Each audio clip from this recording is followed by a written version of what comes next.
not too long ago. Top Esports. Top Esports, all right? They didn't let it shake them. We are already in pick ban, so Kent State be like Top Esports, give us a reverse sweep, or at least give us a Game 5. At One Life to Play, we love Game 5s here. We love going to the maximum amount of games because is what's best. Right. So let's take a look at bans. We see Scion and Rek'Sai banned for Bar. That's probably not right. Oh, that's not adjusted. Yeah, Kent State would not ban. Bans are 100% flipped. The Scion ban is directed at Jin. And so I want to highlight this again. We're back in pick ban where Jin is getting 2 first-round bans when he is the top of the red side team. Pretty crazy. Because if he still ends up with a favorable matchup, then those 2 first-round bans are not the best. So Lucian first pick from Kent State. So we see a meta developing where Lucian is highly prioritized by both teams. We know this could go top, this could go mid, and this could go AD. Although when Kent State played Lucian bot, it was the delivery man playing it. They paired it with a Pantheon, so my eyes are out for a Pantheon. We see the Sivir coming in again for Deku. Reliable wave clear. We've talked about that. If they pick that, if that Lucian does go bot lane, Lucian is Sivir's hardest counter. Really? Yes. So you think picking the Sivir with the Lucian already up is a mistake? it could be a mistake. It all comes down to how Kent State wants to play their cards here. Because remember, Lucian is a great flex pick, top, mid, or bot. But if you're gonna voluntarily pick like Lucian's best matchup in the bot lane, they might as well say, "Oh well, we could just throw Lucian bot lane. We just got a free pick." All right, my eyes are out for that. We still have, if Kent State wants to go back to the Ornn, it's up. I don't think they should. I think you should go more creative. They have access to Set jungle. They could go Graves jungle. They could go Lilia, Nidalee are good in a Hecarim. Rek'Sai is great in a Hecarim, but wait, he's banned. They will go Braum. Like I said, remember, the whole Sivir pick is really, really rough into Lucian. And if you're already going to opt for that running bot lane, you're just going to say, okay, we'll just throw the Braum down there too. And Kent State does take the Ornn for the 3rd time in a row. They are just cannot resist the value. As a coach, I can understand this. And if any of my players are out there watching, they're like, yeah, Diddy makes us play Ornn every champ select. Not every, but it is just too much value to turn down. So Kent State agrees there and answered with a Thresh. So yes, Sivir has maybe a rough lane, but now she has some mobility with the Thresh Lantern, not to mention her spell shield. And if it is Lucian in a bot lane giving her a hard time, I think Thresh might help a little bit with that. Yeah, he's going to be like, yo, I stole your wife before, I'll steal something else. Oh, dang. Anyways, another thing I wanted to point out just how well Bar Esports' draft is going. With the Sivir pick, they also opted for a Hecarim. So remember, Hecarim gains AD based off his bonus movement speed. Yeah. With the Sivir speed up on top of that, this is just like a beef up the Hecarim kind of dive comp. So yeah, I really like definitely. what I'm seeing here. You know what champion I would be really afraid to go against? They banned Zillion, so they're right with you there, Keck. They're getting rid of the move speed amplifying champions. I think Shen is a crazy combo with Hecarim as well. I'm not sure if that's what Jin wants to pull out. I think they will save last pick for Jin to get him a nice matchup. And we'll have to see. So ban phase number 2, I think that is going to be Nunu and Silas banned out. Not sure about the Silas ban, but Nunu, perhaps a champion that the Silas might be a target ban at this point. Yeah. I think Kenny might be very proficient at it, if not both solo laners. So now we have so another thing I wanted to point out here is that if they wanted to pick a Malphite here, Malphite's worst possible matchup is Silas. Exactly. Okay, so denying them that Silas is huge. Silas ban to open up the Malphite, which I don't know if Jin is gonna play this top into the Ornn. I don't think that's. It's not like that's not like what's jumping out at me. Like the Malphite looks like a possible mid pick. There might be some cheese, and they'll take this. This is some bronze. Yasuo? This is some bronze Odia comp if they lock in Yasuo, and they're gonna go Corki. So I liked Bar's first 3 picks. I really disliked their last 2. I think Malphite is great in the right circumstance, but you're into Lucian, a champion that can dash your ult, and Karthus, a champion that doesn't really care if you use everything to get on top of him. What do you think? I think Bar Esports kind of just like they had something going with the Lucian, not the Lucian, with the Hecarim Sivir. Yeah. Got a really good comfort pick for applause here with the Thresh, Right. and then they threw their game plan out the window. That's kind of the vibes I'm getting too. I think the Corki Malphite seems a little weird. And now looking at the draft from Kent State, I love it. I love the set mid. I think it's something we saw Miami pull out and have some success with. It's something that we see on the Chinese super server and maybe in Worlds. But bringing that into the mid lane, this now puts the carry on Rect's shoulders on Karthus. And basically, you're solo AP, right? So the enemy team is kind of forced to stack armor because you have Lucian and Set. And if they do stack armor and you're on Karthus and you're getting gold, you now do a ton more damage. And if they build AP, now Lucian can do a ton of damage. So, in my opinion, this comp is a Karthus carry comp. And I think I'm leaning towards Kent State here, not only because I want a Game 5, but because I like their draft. I definitely agree with you there. Like Bar Esports, they had something going for them. They had a really strong like opener with their draft, and then they just kind of picked Malphite and Corki. Another thing I don't like about the Malphite is Jin has proven to be proficient at many champions and find advantages. And now you're putting him on a champion that, like, a gold, like, it'd be hard to tell the difference between a gold Malphite and a diamond Malphite because of how linear the champion is. So you're putting a very skilled and a very tested, experienced player on a champion that kind of just has one ability. And I think that is not utilizing the skill in your top lane as much, and that's why I don't like that pick too. But that's it for us. We will meet you on the Rift shortly after a quick break. Don't go anywhere. Keep your hopes up for a reverse sweep here, or at least a Game 5. Catch you soon. We'll be right back. Don't go anywhere.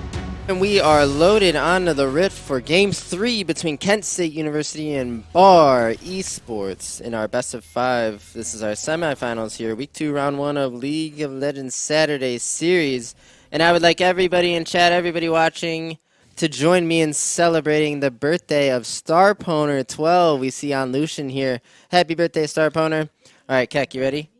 Happy birthday. I'm just kidding. I'm just kidding. Oh, you got me. I got you good. You got me there. Got you good. We won't sing it, but we will expect him to perform. And shout out to Starponer. Thank you for spending your birthday afternoon with us at LSS. Let's jump into a fire Game 3, where Keck and I have some disagreements with the draft of BAR, but they are 2-0 in this series, so they don't care what we think. They're going straight for the dub. Oh boy. Looks like there's no cheeky invades this time around. Both teams are just going to go for a standard 5 points. All right. Warren, please. This is Kent's game, Keck, I think, in pick ban. If the pressure is getting to them, if they feel the added weight of the 0-2, I don't know if they can make it happen, but I like their draft. So to me, this draft for Kent State, the minigame is getting Karthus as many camps as possible without losing the game. Simple as that. If he can get a 2-level lead on Hecarim and start like half-healthing everyone with his ult, then it becomes a very winnable game. If he can get a Death Crown at some point in the game, that could be really insane. Other than that, eyes on Starponer here on the Lucian on his birthday to produce in the early game, so that their team can scale to where Ornn items come in and they're still relevant, to where Karthus Deathcap can come in and they're still relevant.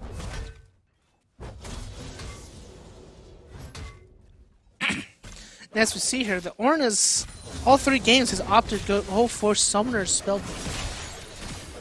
Oh, and look at that damage coming in from Starponer on this Lucian here. Really nice. Well played with his passive and the press the attack prop. Yeah, he held his Q so that he can get the 4th auto to stun the target before he would then Q and double auto again. So really well played by Starponer and Musinator. Those are the kind of trades that will flat out win you lanes. Right. If you're Applause, you're chugging your potions and chilling. Sivir doesn't mind getting pushed in early, I guess, so should be okay.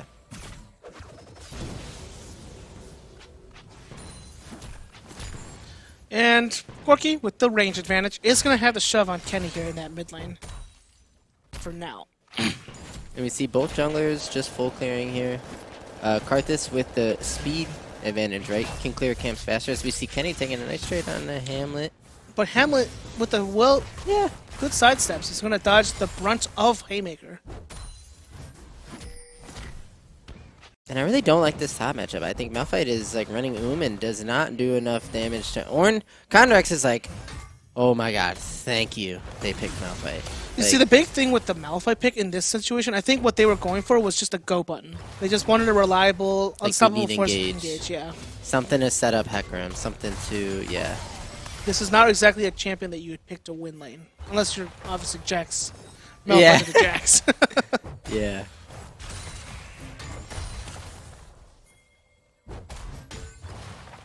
Either way, Karthus. Oh, and look at the aggression in the bottom. Starport is forced to flash here.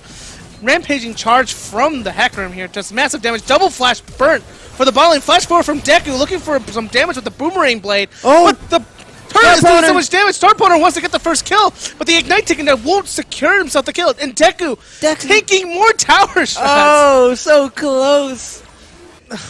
I don't even think it's over. If they want, they can pressure this wave. And more Boomerang poke coming in from Deku here. But Sivir just doesn't seem to do damage. Oh, a plus with the Thresh Hook. Good Flay proc damage as well. The auto attack. Can't say bot laners really chunk, but lots of sums coming out. That's all 8 summoners in the bot lane gone now. And possibly some bad recalls forced for the Kent State bot lane. We'll have to see, do they stick around, and what does that mean for them? You see, this is really good for Bar Esports to stay around right now because they have Hook lands. Oh, Hook lands, double flay. But the Braum Shield is going to mitigate so much of that damage. They're both one. Super unfortunate for Bar. The slimmest of margins. Lucian and Braum are able to limp away, but they will still lose a full wave. And Sivir is able to get a proper recall with the wave bouncing back to her. This is great to have on Sivir for the early game into the Lucian Braum. Jin looking for some damage up on that top lane, but he has no mana. And Kenny is looking for some aggression as well. They're looking for a possible dive in the top lane, but I don't think they should be diving this early.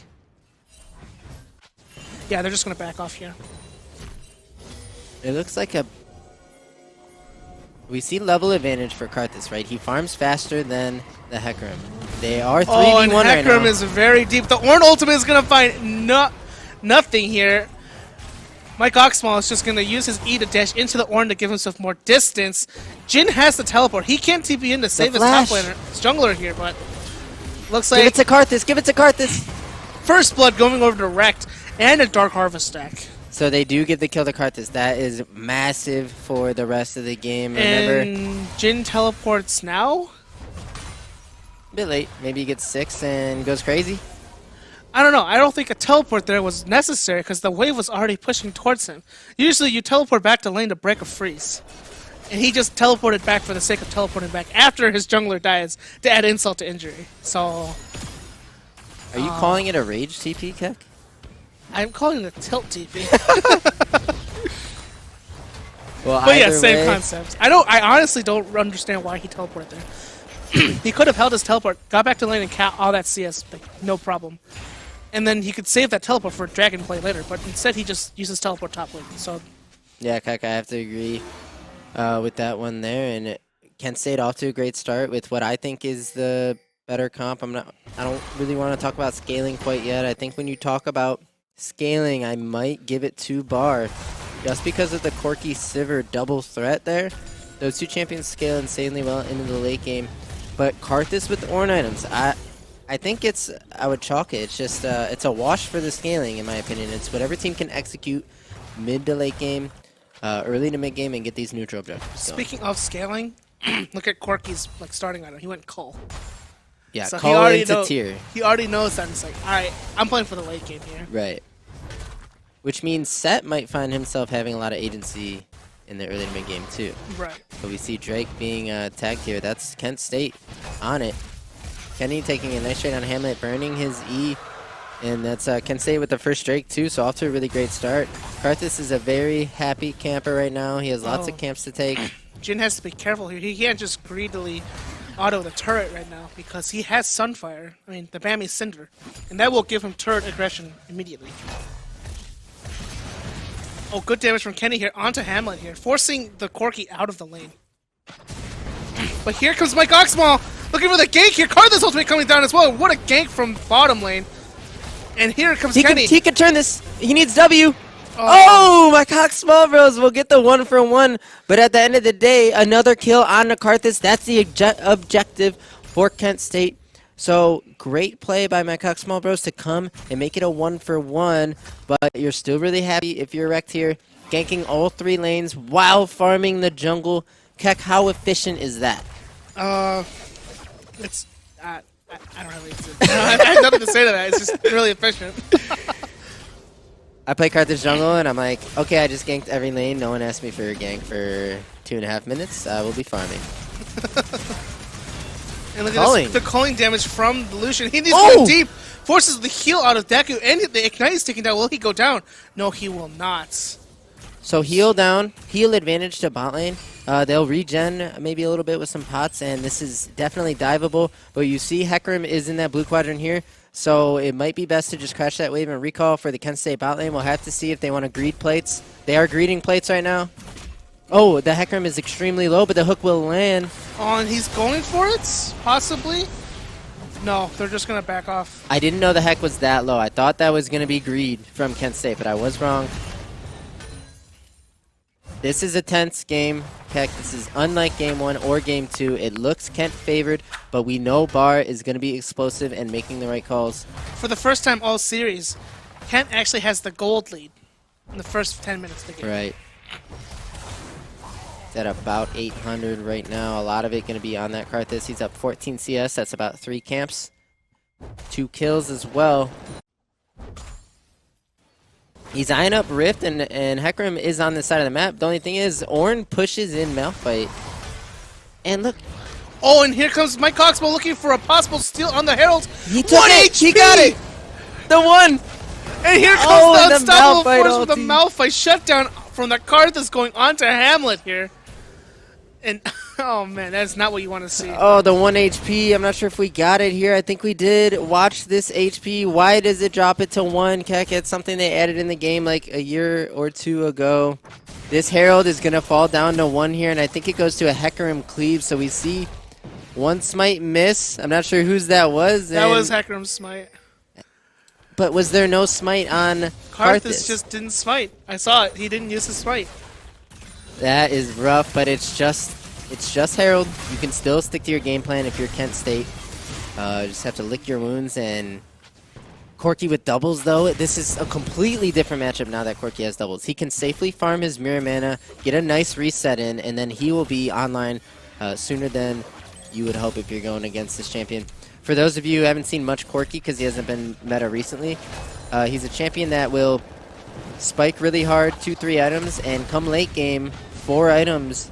He has some of the highest damage potential in the game, especially when you factor in his package and the AoE potential he has there. So keep an eye out for a Hamlet randomly turn in the game with something like a triple kill. And look at this, some mid lane aggression here. Ultimate onslaught of shadows gets the fear onto Kenny, but look, Applause is in the mid lane as well. He is found wrecked, and because he's mid, now Star Punter and Muslin are looking for aggression onto Sivir. Sivir's going to have to force the burn on the hunt ultimate. And here comes Plate Gold going over to Hamlet's Corki here. They're really getting him rolling here with the golds. Yeah, I think Deku is lucky he only just is able to flash away there and is not sacrificing his life because he was a bit too far up in the 2v1. But great job by BAR, my Cox Small Bros with a beautiful gank onto Set, fearing him and bursting him before he could even W. That was excellent play from Bar, and it was only a matter of time before they made some explosive play to get themselves back in the game because they do not let themselves get choked out. But as we see, first item completions here. Karthus with the Runic Echoes and Lucian almost on Bork. We see Malphite has Sunfire. That's a lot less relevant. I think the Runic Echoes on Karthus and the Bork on Lucian, once those 2 items are completed, I think it'll be a very difficult dragon fight for Bar. I don't know if you saw that just now. He ignited him? He just used his Ignite. Is Spellbook something where if you don't use it, it goes on cooldown, so you might as well just use it? The thing I have, my main concern with the Spellbook here is how Conrix is using it. Like you saw, like in game 2, he literally used Ghost just to get back to lane. Then you just see him burn Ignite for no purpose whatsoever. This is why I don't like that he's taking Spellbook here. Why not just go for the Grasp? You get to have the free HP scaling on that rune. Like, what are you doing with the Spellbook? You're just burning it in lane for no apparent reason. To me, it appears to be suboptimal usage of the rune, Keck. I cannot disagree, but one of these times he's going to have a really clutch exhaust. But wait a second. Double TP. Everybody's showing up to this Drake fight. This is huge. Eyes on Lucian, Karth is here. Ornn ulti coming. It goes over to red team. And there's a huge knockup in the backline here. Jin's gonna pop this unstoppable force, but Set's in the back by himself. He pops the showstopper onto Deku, but he's just too low and he's just too deep. Ignite coming through as well. And here, look, Jin is gonna pop the blast plan and gets back into the fight. Hamlin finds himself a kill onto Braum. Karth is in the middle of the fray with the stopwatch, unable to find any targets, maybe some Dark Harvest X, and he's gonna pop the ultimate. There's gonna be some return kills, guaranteed. Applause is going to go down. Third kill going over to Karth here, but catastrophe here for Kent State Esports. Catastrophe is a good way to put it, Keck. I have a replay here. We could take another look at the fight. It was just overall better executed. Oh, I don't have a replay. It was just executed better by Bar. Simply put, we saw Kenny was alone on a flank getting 1v2'd. Kind of, it looked like he was being rushed to use his spells. He had a Showstopper, is that what it's called? The ultimate for Set? The Showstopper was not used alongside his team. It was more like a solo play where he was then isolated 1v4. And at the end of the day, BAR with a nice cleanup.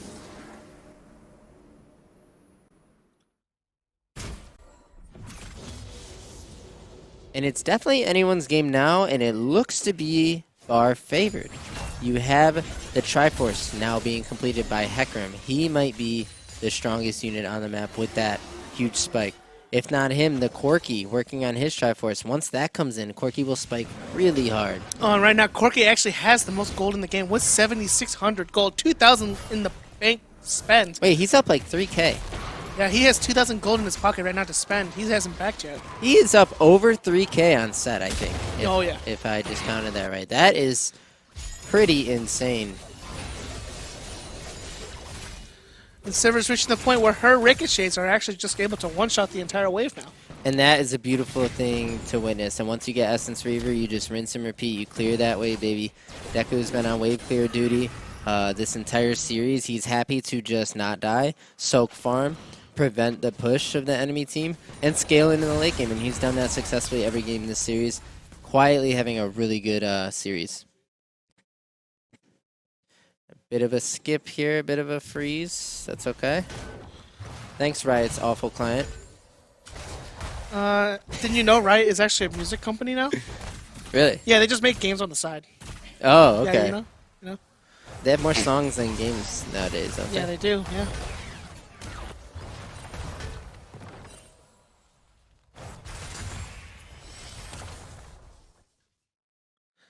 Well, yeah, it's looking like the next objective that's going to be going up is Dragon again. 2 minutes. Catastrophic Dragon fight for Kent State in the last time around, but hoping they can look to turn it around. Yeah, they need a better fight start. And remember the double TP. TP from each team came in. Kind of was a chaotic start to the fight. I think that was proper setup and planning by BAR. I mean, in hindsight, it's easy to say that, but for Kent State, you need to set that up a bit better or concede it, because you are the kind of Karthus team that wants to get his items before you do anything crazy. So maybe conceding second Drake is not the worst idea for Kent, but letting that Corki hit item spikes and that Sivers scale is a bad idea as well. So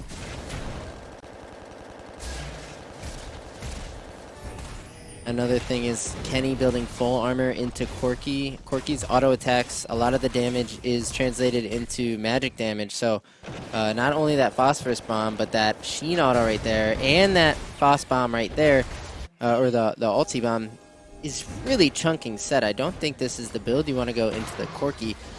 Maybe Kenny unaware of the damage profile of Corki. But either way, I don't think he wants to be in that lane one-on-one. No, he does not, especially since he's only has armor so far. Yes, yes, the Ninja Tabbies really does help set when it comes to like the base auto damage because it does negate 12% of auto-based attacks. Sure. But he doesn't have any magic resist to really nullify the rest of the damage. And this means happy days for Corki, who I think is now the most threatening champion on the map. Oh yeah. He now has Triforce, and he's starting to stack his mana. He's going to be a disgusting champion when it gets to that later stages of the mid-late game. And he's getting solo gold now for the tower as well. And here we go. Orin is going to burn Summoner Heal in lane. Yeah. I don't think this is optimal use of the Summoner spellbook. Yep, I think we could just put a stamp on that one. And maybe just run Grasp from now on. Grasp is almost guaranteed value, whereas right. Spellbook is situational value. And you need your value in these 5v5 games. So Bar first to Drake, it might be a concede for Kent. This is unrealistic to contest other than a look for a steal, which there will not be. And Bar back in the driver's seat, up a couple thousand gold, up 3 turrets to 0. I don't think we've seen Kent State take a turret in a long time. Did Kent even take a tower in the last game? I'm not sure if they took one in either of the first 2 games. They must have taken one game 1, but I don't think they took one game 2. I don't think they took one in game 1. Remember, they had 3 losing lanes in game 1. So maybe 0 towers. We'll have to have a stat check from our back end guys here. Yeah, back end guys. Hey, get off your phone. Anyways, look at some aggression in the bot lane here. Kenny's going to pull the showstopper to force Hamlet into his tower. Hamlet's going to dive deep, forcing his flash, and he still gets the kill. He might go down to this cart, though. We saw that last turret shot. Chonked him. Oh, he's won. And here comes On the Hunt from Sivir here, forcing a pick onto the Ornn here. Ornn is just not supposed to be there. And Applause, looking for blood, wants to have more kills than his ADC. Her ADC. It looks to me like Kent State kind of fell apart after that Drake battle a bit, like 2 Drake fights ago. It just seems like now we have Ornn kind of walking where he shouldn't. We have the set being solo killed by Corki. That's absolutely awful implications on how your mid game is going to go. Towers dropping, tempo everywhere. Hamlet is perfectly fine over here, tank and turret. And yeah, like I said, Bar in the driver's seat. They're looking to close this series out 3-0. And they look like a team. Well, let's not talk about the finals yet. That's quite. Heck, that's disrespectful. What is? We're not going to talk about the finals yet. Oh. We're not trying to jinx any teams here. Right. What do you think Kent State needs to do to get back in this game? 6 items on Karthus? 6 items Karthus is like their chance. I'll be honest with you. Yeah, that's what it looks like to me as well. Lucian did not go Mirror Mana. He did not even go Reaver full crit. He's going Bork Reaver. The slowest... And Muslinder just burnt his ultimate? Who did? Muslinder just burnt his ultimate. Doing Wolves. The support. Oh. Well, I don't know if he was doing Wolves, but he burnt his ultimate. Well, right there. Maybe he's taking a note out of Condorex's book, or a page out of Condorex's book. Yeah, I'm not too sure about that. Now we see Hamlet's on the bot side of the map with no TP and Drake, or I'm sorry, and Baron is the point of focus. So they might want to swap that Malphite to the bot lane and put Corki top. That might be what Corki's recalling for, because Corki will not have. Yeah, we see the swap coming in now. I think Malphite will go bot because he has TP. So in the event that something breaks out at Baron, they can have 5 members there, and that is, I think, their best lineup. Meanwhile, this 3-man unit here can have perma control of mid. Sivir one-shotting the wave, has double buffs. Everybody is perfectly comfortable on this BAR team. And then are they just going to go 4th Drake? Or do you think they're going to play Baron soon? They should definitely look to play Baron. Yeah, they should look to play Baron soon. Because Corki has hit core items. Infinity Edge. Right, Stacked Merman. Exactly. He has hit that state of the game where he will blow people up. And it's only been 22 minutes, and he already hit that power spike. That's a great point. Corki is a massive unit right here. Oh, and he's going to face check the Ornn. Ornn's going to pull the Ornn Horn, call the Forge God, finds the knockup onto Hamlet here. This is a tank assassin, guys. Yo. And Shutdown going over to Rex here. But because of the play going down in the top lane, there has to be a play somewhere else in the map. And here we look at some aggression in the mid lane. Hecarim is going to get holted by the set here. Showstopper is going to bring it towards the tower, but that's not going to do much here. TP Teleport coming in. in. Jin's coming in with the teleport. Unstoppable Force is going to find a marker to someone here.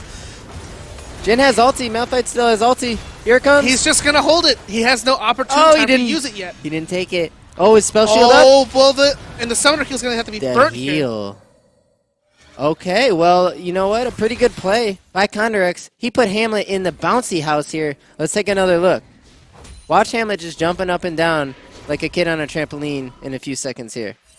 Ornn hiding in the cut. Hamlet a little too comfortable clearing the way. Face checks. You have the stun on the auto. One knockup. Here comes the next knockup from the ulti. Ornn locking him down for Karthus to come in and get a kill. We saw a return kill come in on that set shortly after, so 1-for-1. But a 1-for-1 is very good for Kent State. That's a trade while you're behind, and so they'll take that any day of the week. Not to mention, Rekt here could possibly recall and buy Leandries and get to Drake in time. But oh, wait a here second. comes... Oh, my goodness! Damn! Where did he go? Where did he go? That was a one-tapper. Let's take another look at this. Corki comes flying in out of nowhere and absolutely decimates Karthus. Let's take a look. Rex just, comfortably farming, and here he comes. That is 2 auto attack. Yeah, we talked about Corki on 3 items, and Keck, this is why you make a great point. When he hits that IE, just play Baron, because if anyone walks up to you, you just 2-tap him. And so, yeah, without a doubt, Dragon goes over to Bar Esports here, and now, yeah, they're going to start the Baron right now. Yeah, but it's Leandries on Karthus now. That is a big deal. Not big enough of a deal.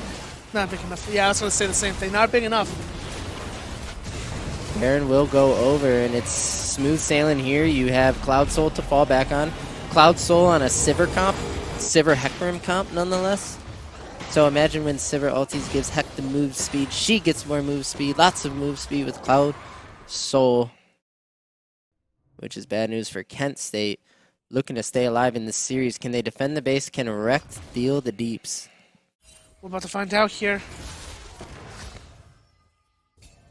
Star Pwner with... What's the Bork called with Ornn on him? Might of the Ruined King. Wow. Kek, you are fabulous. Thank you. You are too, Diddy. Thanks. Just the way, you know, all the item names, crazy. I would have never known that's what Super Bork is called. But I don't think that's a very efficient Ornn item, unfortunately. But at this state in the game, they have no choice. Yeah. The small details sadly don't matter for Kent State right now. It's all about probably if Bar wants to throw or not. I mean, the only way I can see Bar throwing this game is if they 5-man dive the fountain. And we already saw Jin has quite the restraint on his trigger pull. Oh. And if that's your guy initiating, you know you're not going to throw because he is very calculated with his abilities. Right. And look at this Corki. He has 12, 13 CS a minute. This guy. Hamlet low-key hard carrying this game, and I'm not sure I've seen Hamlet on Corki, but this is a pick that can win you games in 5v5 because look at the CS difference. He's up 137 right now, and he is just smacking in him. Kenny is very angry about this. It's a full-on base siege. It's 1-3-1. It's completely split. Baron in all 3 lanes. Oh, and Ornn is unable to find any damage onto Mike Oxbow. Oh, wait, hold on. I was wrong. It's the Ornn tank mage assassin. He's going to have to force the onslaught of shadows to escape. My Cocksmall gets away by the skin. Oh, and the Hamlet force from Jin goes straight in onto 2. Finds it. Oh my god, Hamlet is just assassinating Karthus on the backside. Showstopper from Kenny trying to bring some enemies back into his team. And here comes the Requiem. And it just doesn't find any kills here. Triple kill going over to Hamlet's Corki. This guy is unstoppable. Look at the damage he is dishing out. 316 CS in a 27-minute game. Yeah, this Corki performance, holy smokes. The 1k AP crits, and now Nexus falls, and it is 3-0. Bar is in the money. Bar is going to the finals, and as the Nexus fall, Bar is your week 2 of the round 1 League Saturday Series playoffs winners. They advance to the finals.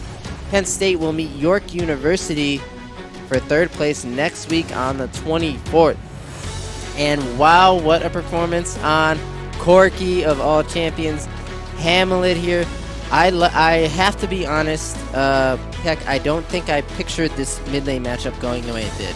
I genuinely thought that Set was going to have the push. Corky's naturally a weak